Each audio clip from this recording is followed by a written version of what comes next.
Hello and welcome back for issue number 7 of this video tutorial series for making airports for X-Plane. And in the meantime, we arrived at X-Plane version 11.33, and this is what I'm running. But right here, of course, you're looking at wet. And let's do a recap of what we did in the last video. It was about placing pavement, both taxiways and regular polygons, as I call them. And I did some work in the meantime on our little airport here. Also, you can see I placed some lines.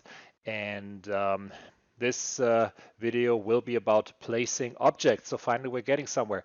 And there's just one little thing I forgot to mention in the last one, kind of important. It's making holes into pavement, because there are different techniques in making a taxiway layout. Some people like to do the outline first and then, for example, cut out these little sections here. What I did is I made this taxiway first and then basically attached this apron taxiway to it, and in I did the same thing over here, but then actually joined those two pavements. I could join these as well here if I wanted to, but they're different techniques. But making holes is kind of important, so I'll show you how it's done. I'll unlock my taxiways real quick, and I'm going to notice that they're all selected right now, and I just want to work on this one, so I'll click here. Now this one is selected. I pick the hole tool. It's right here, and you can also use the hotkey K, and then this is straightforward. You cut a hole, and when you click on the first point again, there you have it. And now, and when you go back to the vertex tool with the V key, you can see all the nodes are bright green selected again. And now you can change your hole just like you would change any other vertex. You can make that basically, this is not allowed. This makes the whole pavement invalid, but you can change these nodes and make basically all sorts of shapes with that. So that's something I wanted to mention.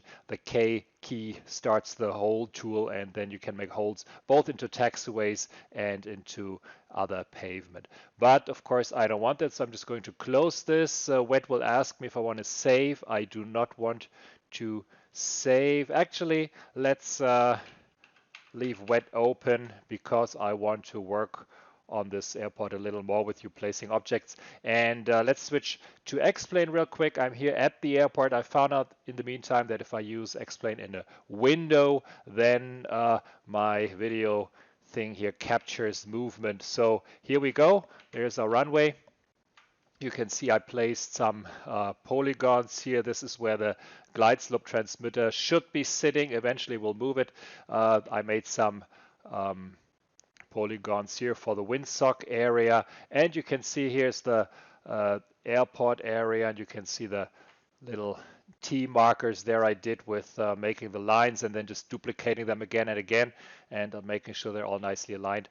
And of course, this will be where those hangars will be sitting, and you can see I made these little access pavements here. And again, I made one and copy, copy, copy, then select 4, copy, I have 8, copy, I have 16, and so on. You have to get a little inventive with that, otherwise you'll go crazy making these all single one by one. And you can see over here, this is a section where we talked about the roads not really matching up well. And you can see this is how X-Plane simplifies the road system. And I have to work on that. There's a road here that should be a taxiway. We'll have to get rid of that. And this road here is extending a little too far. We'll talk about adjusting the road, the default X-Plane road system, when we get into the topic of exclusion zones. Here's our little airport beacon sitting over there. And you can see there's buildings here where there should be none, infringing on our little grass parking area. I placed a grass taxiway over here, and you can also see the trees here in the way. We'll get rid of those with exclusion zones as well when we get to that subject. But you can see our airport does line up pretty nicely with the default road system, which is always a good sign that you placed it well and that it's in the correct spot of the world. And over here you can see I made a little extended this little pavement over here. This is where eventually our localizer antenna will be sitting, and it's still in the wrong spot. As you can see, it's right here, there in the middle. This is fairly normal when you work on an airport, that you'll find the ILS system not work or really aligning well with the runway once you placed it properly. We'll talk about that in the runway video, but this just reiterates the problem. Anyway, let's close Flight Simulator X-Plane here, and we'll work on wet. And this video is about placing objects, and that is really, really straightforward. Of course, it gets complicated as you dive into it. We have the library over here, and within a lot of these folders, you'll have objects, public area, playground, and there are objects. Anything with the ending .obg is an object, and once you select it, let's select the swing set, you usually get a preview of it down here. You can zoom in with the mouse wheel, you can rotate by holding down the button, the left mouse button, and then moving the mouse. And this little symbol down here denotes that there are two versions of this object. If you place the swing set, then X-Plane will display either this one, and the next one you load your X-Plane, it may display this one with the little red swings here. And then this is done to keep the X-Plane world kind of variable, that you know, all the houses shouldn't look the same. You have a little variance in there. So whenever you have this little symbol down here with a number, it means that you could have any of these. There's no way for you to determine if you should have the blue swings or the red swings. But of course, you can see there are two more swing sets here, and this one is swing set 1 with the blue, and there's swing set 2 with the red. So if you want to have one with a blue seat, then you can pick this one, that one, and if you don't care, you just grab this one, and you have a variance every time the simulator loads. And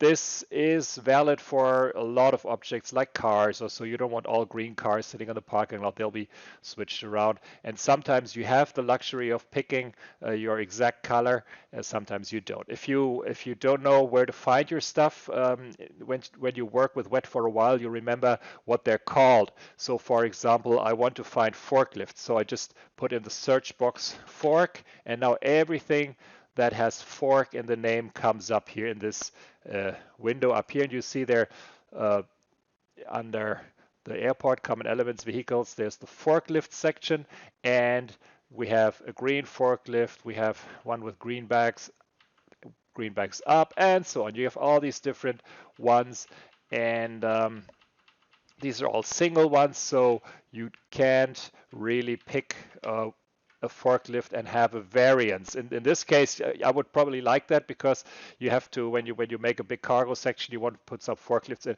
you have to manually choose which color you want, and if the bags are down or up, or if it has a pallet in the front or whatever. So you have to do that manually. It gives you bigger control, but it really, if I just want to place 10 forklifts, I don't care if they have a pallet or if they're green or red. I would prefer it if I had one of 10, and then you could pick that. Or there's another one, I think, what is it called? Sailplane. There we go, sailplane trailers. We got this one, see, sailplane trailer, it's 1 of 14, and you can have all these variants, or you can pick them whichever one you want. This is what I would also like for the forklifts. It's not a big deal, but you know what I'm talking about now.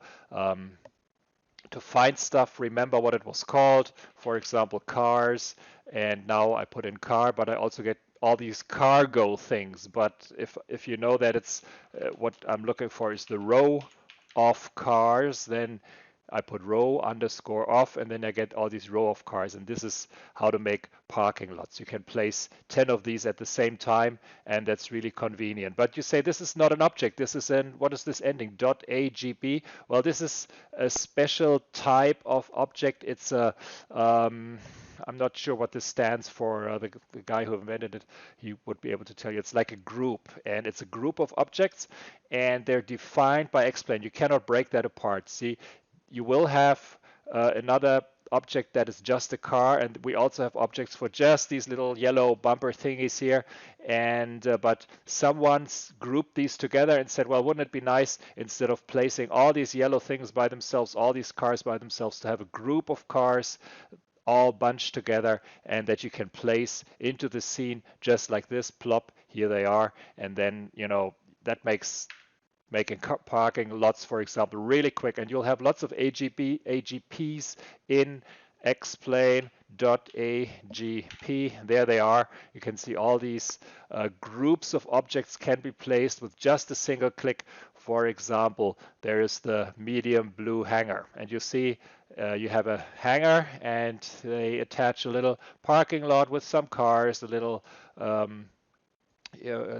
dust, trash thing here, and a little air condition down here. You'll find these objects also as single objects. This one, the blue dumpster, this one, the little air condition, and of course the cars and these markings. But they said, well, wouldn't it be nice to just plop down a hanger just like that and you have everything together? Well, it is nice and it saves time. The sad truth is that you'll rarely find a hanger in real life which has the parking lot just on this side. Maybe it's in the back, maybe it's on that side. So often these AGPs don't really fit the scene, like the fire station here, for example, or a classic one is the tower. You want the tower, but you don't want this building. You don't want this parking lot. It's not in the right space. So we've been bugging Laminar Research for years, literally, to break these up, to provide these objects as single objects. And they always said, yeah, sure, that's not a big deal. We can do that. No problem. But it doesn't happen. So they're busy and it's on their mind. But of course, they're also making new objects, new towers. And I'm not sure what's going to come first, them breaking these AGPs up, or actually we getting new objects for the towers that you can use just as a single tower. Okay, let's start by going back to the objects, and I'm just killing what's in the search box, and you get back to the regular thing here. And we worked with a swing set, so let's go with swing set 01. Let's pretend there's well, I'm not even going to start up the map here because it clutters the view, but let's pretend this is a little playground here and we want to place a swing set. Of course, once you select one of these things over here, you see this object tool gets selected. If it's not selected, if you have the vertex tool, I can click all I want, nothing will happen. You have to have this object tool selected. If you click here, it gets selected automatically. If you're in, for some reason, in the vertex or the marquee tool, you'll have to do that manually. Click here. Remember to place the cursor, I would almost say, into something somewhere over here where you will find it, because if it's, if I selected this asphalt polygon and I close this, and if I place a swing now, the swing is here, but you can see it's still selected, but I cannot see it anymore because remember, it is just over what I had selected last. It's here, swing set, and it's locked because the whole polygon folder group, as I should say, is locked. So if you do that and you then click somewhere else and you say, well, this is, I don't want this anymore. What's wrong here? I want this somewhere else, but you can't even select it anymore because it's locked. You don't know where it is and it's locked. Big bummer. You'd have to know where it is, have to find it, and I'm going to just delete it. But just to avoid that, you can either click on the airport, then it will be entered above, or you can just click on any group, for example the polygons group, and you will see when I place it, I have to select the button, place it, see it's right over polygons, and then the next one I'll place will be right over that one, and so on. Now when you place something, you will see that this one is at a different orientation. Why is that? When you place an object and you hold down, you can drag out, and this determines which way the object will be facing. If I let go like this, you can see it's facing this way, and if I go like that, it's facing that way. And this is what I did here when I clicked. I moved my mouse a little bit, and this made this face over here. And you can see the heading or the facing of the swing set down here in the property pane. It's 82.8 degrees degrees. And of course, you can change that. If you want this to be facing directly to the east, you put a 90, and you see this one that we have selected moved. You can't see that it's selected really. There's this little orangey cross here, which denotes this being selected. But if I switch to the vertex tool, you'll see now we get these little arrows that you're familiar with. And of course, you can change the direction with pulling out one of these arrows. It doesn't matter which one. And of course, if you click in the middle and hold, you can move the object. That's basically all there is to it. The object will be placed on the ground, and you can see it has a height of 7 feet 2 inches, and below ground it's 0.5 inches. So it does sink into the ground really just a tiny bit. You can see that here. If you see this little blurry outline, this is where the ground is, so it goes down a little bit. So if you put it on a ground that's a little sloping, it doesn't look like it's floating on one side. The height will be controlled by where the node is. So if it's sloping down this way, then this side will get buried into the ground a little further, and this one will be sticking out a little further. If the slope is not too bad, it looks okay. But of course, if it's really slopey, there's nothing you can do. There's another way of adjusting the absolute height of an object, and it's available for most objects. Not all of them. You'll find some you cannot change that way, and also the AGPs can't be changed, but the objects you can go up or put up and down by using the set MSL property. If you click here, you see it turns into a little arrow, and now you can set the MSL, and this will be the absolute height over mean sea level that this object will be shown at. If you leave it at 0 feet, it will be at 0 feet, and since the airport is at 246 feet, you'd have to dig a hole, which you can't do in X-Plane. Just I thought I'd mention that, but if you'd have to dig a hole all the way to the sea level to see the swing set again. And if it's at 246, now if I put this to 260, then you'll have a swing set that is floating 13 feet or whatever above the ground. This can be useful in advanced construction of buildings or later on facades. Well, for facades you can't do it, but if you combine facades with buildings, with objects, and you want this, for example, you want this to be on a house, maybe a guy has a swing set on his patio on the first floor or whatever, and you want to elevate this, you can do that. But keep in mind that this will stay at 260 feet no matter what. If the next iteration of X-Plane comes around and this whole airport goes down by 5 feet or 10 feet or up, sometimes this happens depending on the mesh.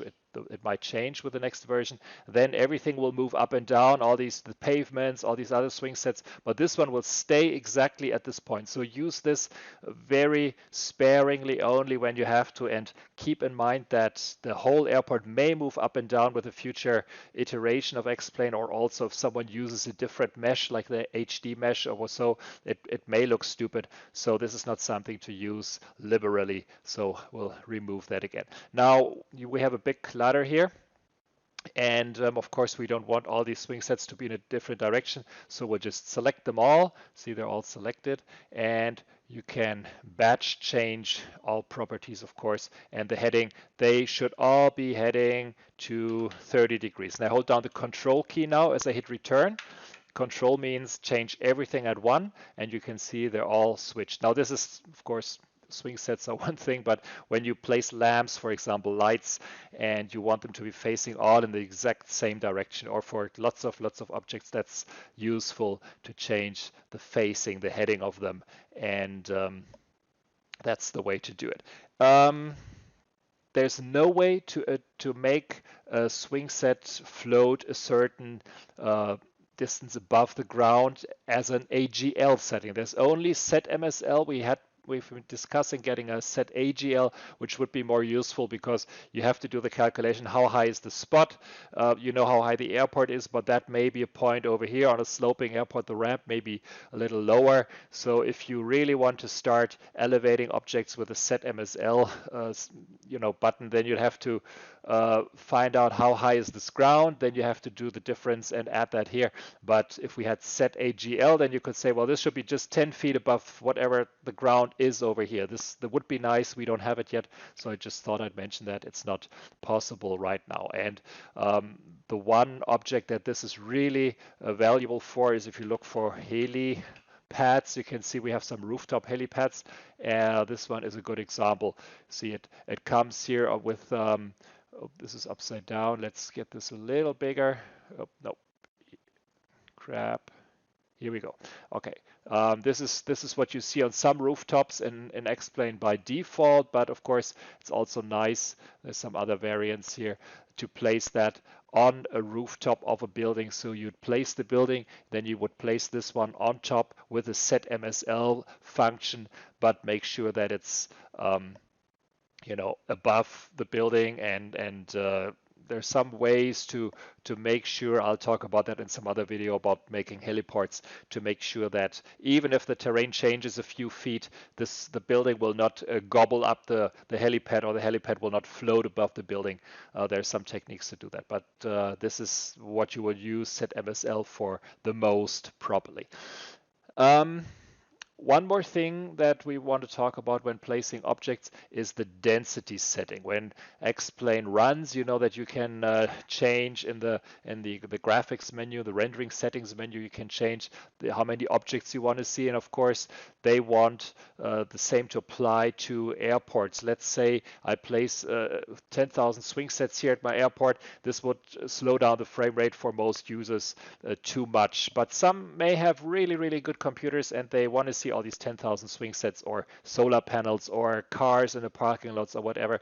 Now, the cars in the parking lots is a little bit different. We remember we had this row of cars, and if I'm not totally mistaken, when I place these cars, let's say this is actually not this is not a playground, this is a car park, and when I place these cars over here, then X-Plane dynamically changes the number of these cars displayed. See, there are always 10 cars here, but if you run X-Plane, not every spot will be taken. And every time you run, there will be a different car in every spot, so you get some variance. And I think that when you change the rendering settings, then they will also change the number of cars they show going down, just to keep the frame rate good.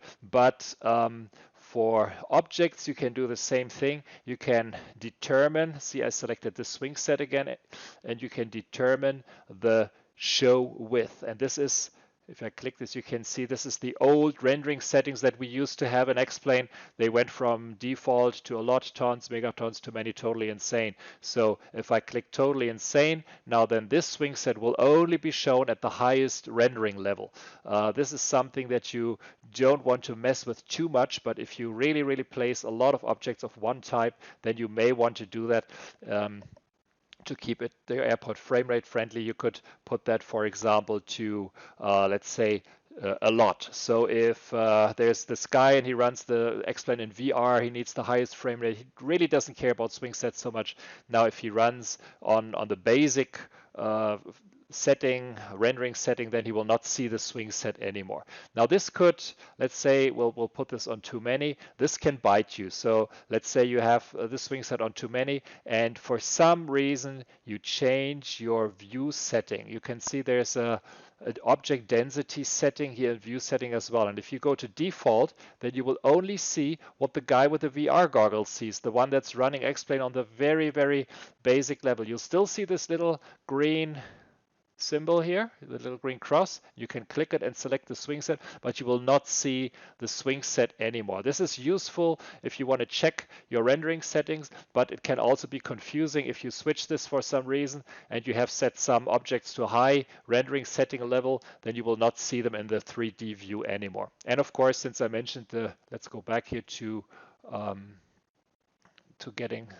putting this one on default, and there it is again. If you switch your setting to toggle preview, then you will also only see the crosses. You will not see the 3D top-down view of these objects you place. This is useful when you have really big airports. They can slow down wet if you have many objects. But what I like to do instead is I would group all my swing sets into one group, and all my cars or what have, and I would call that swing. Control G makes a group of all the selected items and then swing. And then in that case, I would just hide it. And I know there's still my swings, they're there, but they don't display anymore. They would also not export right now. If I export my airport to make it visible in X-Plane or to export it into X-Plane, then everything invisible will not be exported. But I know it's there, and if I work on something else, pavement or so, it doesn't slow down wet too much if you have a really, really big airport. But let's make them visible again. Here they are. And of course, you can group objects with the marquee tool, move the swing sets over here. Now this is my parking lot. This will be my swing set. And you can again use the marquee tool with the control key to proportionally make everything bigger. You can stretch just like that. And see, all these objects will stretch with it. You can even hold down the Alt key, rotate your swing sets. They look like little TIE fighters really from above. Kind of cool. But you could, move everything, and that works pretty well with objects just like the lines and the pavements. A lot of these things in wet work the same conventions for editing, moving, and so on. And of course, if you have many objects like all these swings here, oopsie, I selected this one here. I hold down the control key, pull over here, and now control is single selection, and I unselected this. See, if I hold down the control key and grab this one, then all these objects are grouped together. But of course, you can make many swing sets by, again, I have to use this one here, duplicate, and go duplicate in place. And now I have more swing sets, and I could select them all and make more and more and more. It gets really useful. You probably won't be doing many swing sets, but there's some other stuff like industrial clutter, I think. What was it called here? Industrial area goods. For example, you would have down here stack of goods. So you get this stack, and it comes in certain variants, or lumber or pallets or whatever. And if you have this cargo area and you want to place some, see, I'm in the objects tool, I want them over the swing. Let's place some of pallets over here, and there's some lumber, and then we have some goods over here. So this, don't want to overlap too much. A little sloppy here. Anyway, now you have this area that looks good, and you also want to maybe have a forklift that works. Oops, not frog lift, a forklift. Forklift that works here right in front. Now I have done this little area here, and I'm selecting everything. I don't want the swing set, so hold down Control, select this one, hit the marquee tool. Now I can move my little cluttered area, and now I would duplicate it again. And if I wanted it bigger, then I would just duplicate, make it, hold down, edit, duplicate in place, and have that over here. Now I don't want two forklifts, so I just delete this one, grab the whole thing again, marquee, and see, now I have a nice area that looks like some goods, there's some cargo, and I used the variant for the goods, I think, didn't I? Goods 01 stack, I have to check. But if you use the object type that comes in variants, that changes every time you load X-Plane, then it won't always look the same. And then you can really use that to duplicate it and place it in front of hangars or cargo terminals or whatever, and it looks like a really busy built-up area. Don't overdo it. There's always the issue of frame rates, and these things come at a certain level of detail settings. If you move too far away, then of course they won't be visible. You have to be within a certain distance for these objects to appear. This helps in keeping frame rate down, but don't totally rely on that. If you really clutter up your airport with that stuff, then you may want to change the show width to, let's say, too many. So I hold down Control. Now this is only done only shown at the too many settings, and where am I here with my object density? I'm at default, so I wouldn't see them at default. But if I went to totally insane, then yes, I would see them again. And you always want to stay on totally insane basically while you work on your airport, so you can always see all objects, and only switch the view setting here to check if your rendering settings that you may be setting up are appropriate.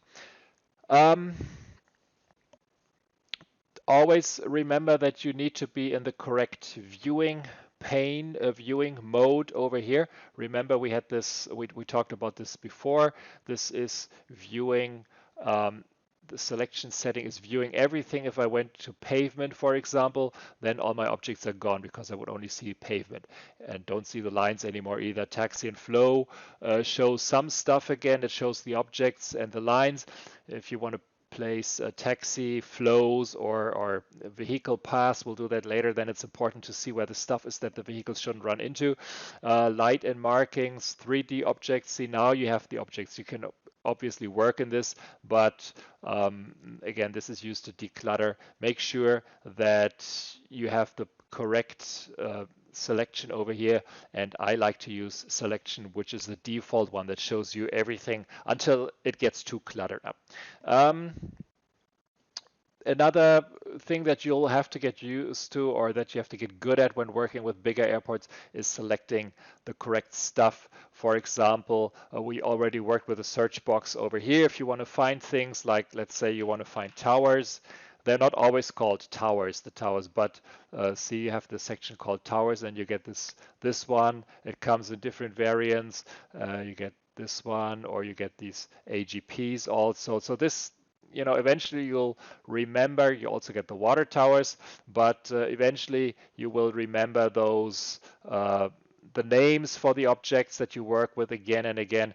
It's possible to find everything by going airport and then common elements maybe, or classic airports. There's some control towers over here. I want to use this one, but it's easier to know the names of the objects that you keep using a lot and then finding them really quickly by putting that in the search box. Also over here, let's say you worked with your swing sets and you're not happy with the swing sets anymore. They shouldn't be swing sets. I want them all over my airport globally changed to something else. Let's say I want them globally changed to something obvious, doesn't really matter here. Let's say vehicles, I want them changed to cargo trucks. Okay, and how to do that, you already know probably. You could select all of them. The first one, hold down the shift key, select this one. Now I have all my swing sets, but maybe these, I don't know where these swing sets are. I wasn't so good in, I have two folders now. I wasn't so good at naming the stuff, or they're hidden somewhere else. I don't know. I just want to find them. So I would put in the search box swing, and now, ta-da, all my swing sets show up, nothing else. So now it's really easy to go first one to last one. Actually, I go back to the V key so I see what I have selected. I'm not sure why I have two sets here. I probably duplicated that by accident somewhere in my... No, actually, I did that. I duplicated that. So the first thing I would normally do is I wouldn't select the group and duplicate it. I would just select the swings. Now I have them all in one group. This group is empty, delete. Now it's nice and tidy. They're all in one group. But remember, I wanted to change them, so I would select them all. And this is, of course, the resource. We did that before. So now I'm getting the resource of the cargo truck, which if I click... Oops, hold on, go back to vertex tool. If I click on the cargo truck, the object is up here. Click Control C to copy. And then over here, click here, Control V to fill that in. Hold down Control key. Now hit return to change. And ta-da, all my swings just turned into cargo trucks. Of course, this is a silly example, but you may place some lights, for example. We'll have our own video on placing lights because it's such an important feature. But if you want to place lights and you place lights that are too tall, you want to switch them, this is a good way to group switch them. And another thing, let's get back out here, is to be able, let's say you placed objects randomly and the palette US stacks, they're all over the place. They're not all in one group, but they're all like this. See, I got one over here, one over here. Now I'm picking all my palettes. Oops, wrong. I still had the object tool. Let's say you see them and you say, oh, this one and this one and this one. Now see how they're all selected up here. Now this is easy. If I hold one and move them, they will all be put together. See? Easy. Control Z. Let's undo that. But sometimes you have a group that spans 1,000 objects and you cannot see them. You can scroll up and down here, but it's really hard. You could pick one, and then when you move them up, this goes quick. But now if you have 1,000 objects, it takes a while until you move them all out of the group into your own group. So what I do is, in this case, let's say, go back here. I would also select the first entry into the group, even though it's not a palette. But now you can grab that and now just move it up one up here, hold down or let go, and then everything jumps out of the group into the area above the group. And now it's really easy to click somewhere else for a second, get the cars, put them back down here, and now you have only the palettes that you selected here visually, so to say. It's different if you do that with a search box, because then you'll see them all. But maybe you just want to put these palettes into their own group, not the ones on the other side of the airport. So this is something that's like a little trick. If you find out that moving everything out of a group takes too long, just grab the first one as well, move it out, then move the first one back, even though it's not part of what you wanted to move. And now you have them, and you can make your own group and call them palettes on west side. So now see, these ones are in their own nice little group, and it's easy to hide them or lock them. Maybe you're happy with the way they are. They never should be changed. Lock them. That's just a little trick I showed you. It works, of course, not only for objects, but for everything, lines, pavements, whatever you want to move in this group. There is also another thing I'm mentioning it now, even though we're only working with Laminar Research stuff. If you pick here let's see, edit, view, you can select here. This is what I wanted to get. Select Control A, Control D, select parent children. We'll talk about that in a second, but you can select library items. This is all the stuff that's in this library here. You can select third-party items. This is Laminar library. It's the same as the library. But if you work on airports that have custom objects from, like, you downloaded it from the org or wherever, and you want to get rid of all those because you want to make this airport an airport that you can use for the gateway, after you ask permission, of course. But then you could select all the third-party library items. You'll often see them as little red question marks if you don't have the correct libraries installed, and then you can select those with using the select option here, and then you can just delete them, and this way make your airport compliant with not having third-party stuff if you want to upload it to the gateway.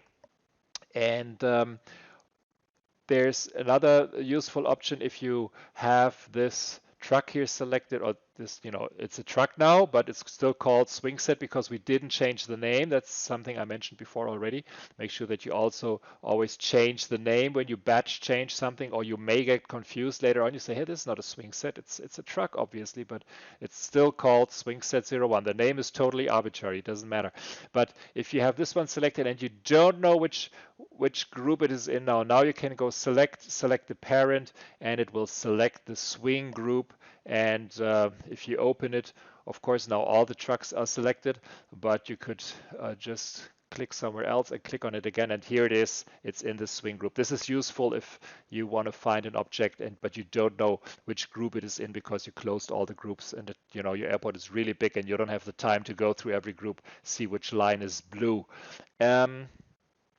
Some more advanced features I thought I'd mention that really quick in this video as well is the old explode AGP option. There is a group called ramp equipment, for example, and this ramp equipment has some old stuff in there. There's for example, a 250 centimeter jetway group AGP. You can see that here. It used to be pretty convenient. It has everything you need. It has a little marking on the ground. It has some traffic cones and some cargo stuff. Now, this is not what we use anymore. We have facades for making jetways now. We use dynamic ground vehicles now. We don't place these objects anymore. But you may have an airport that still has this old group, maybe over here. The guy that made it I'll rotate it real quick to make it look nice. See, let's say over here, and it attaches to a building. So you'll still have this old group. Now, you could, of course, say, hey, I just delete everything. I find the node, which is sometimes hard to find. They're not always in the middle, as you can see. This one is over here, and you have to find the node and then delete it, and then you can place these things individually.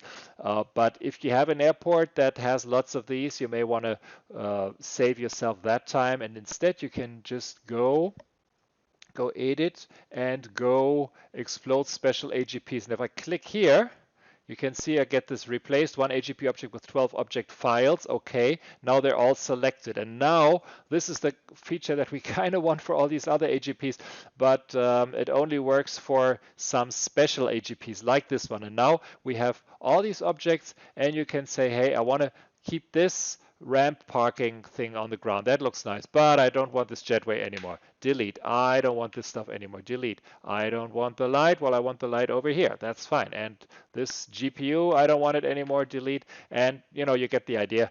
This is something that you can use when you improve or upgrade old airports that have these groups. AGP groups in them. And another useful thing when placing trees, for example, I'll just go over here. Trees also come in objects. We get this one. It looks really nice, but it's outdated. Don't use it anymore. It will be taken away very soon. It has these individual leaves, but it has some alpha viewing problems, and it looks weird in a lot of situations, so they're taking that away soon. Don't even use it anymore. We get these, of course, it shows street here because it has tree in that as well. The same as street lights and so on. All this stuff is not relevant, but here are the different trees that we have. We have an autogen tree 1, 2, 3, 4, and autogen tree any. Now, see, all these come in variants. Any has 16 different ones. This one has 4, and so on. If I look at them from the side, they all look kind of the same. They have different heights and a little bit. This one looks a little more, round. This one looks a little more straight. But if you look from the upside, you can see they're made out of pane, so to say.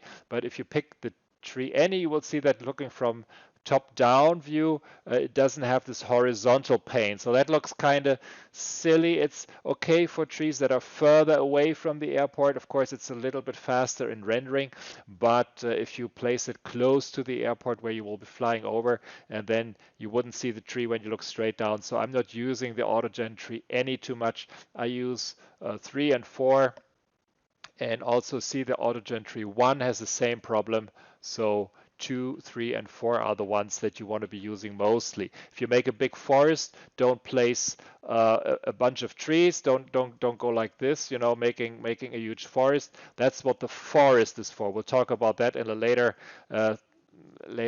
video. But if you place an individual tree which is sitting right here and one right here and one right here, then this is what you would want to do. And of course, X-Plane comes with lots of trees, and we'll show how to cut those away. Remember, we had some over here that were not wanted, but you can't really count on X-Plane to grow the trees all the way close to your airport. We'll use a big exclusion zone to kill all these trees, and then we'll place some individually where we feel they're warranted. If you would start the Slippy map again, then you get a pretty good idea. For example, maybe this group of trees over here would be good to make with individual trees. And these ones will do with a forest polygon. Later on, we'll talk about that in a different video. But see, this one also, these trees over here, would be best emulated with placing some individual trees. And you can see how, I talked about having many objects in one file. Thousands is not unheard of. And of course, you'd have to make sure, see, I'm over the name of the airport. If I try to export it now, WED would complain because they're not inside any airport file. So I would select all these, go control group, call them tree, trees, collapse the group, and then I have all my trees in one nice group, and I can put them maybe down here, whatever, wherever you want that, and have the trees in one group, and I could hide them, lock them, whatever. And that's the way to stay organized in your wet project, because really only the smallest airports you can do. Just add some stuff here wildly. Anything above, even the smallest size, you would have to start getting organized with your groups. It really makes it easier to find stuff again, even if you lose the group. As I said, when you upload to the gateway and then later re-download it, you lose your grouping. But while you work on an airport, it's really helpful to have a nice organized grouping. Well, I hope that I didn't forget too much. Of course, I will add that in the beginning of my next video. Hope you enjoyed this one, and stay tuned for more to come.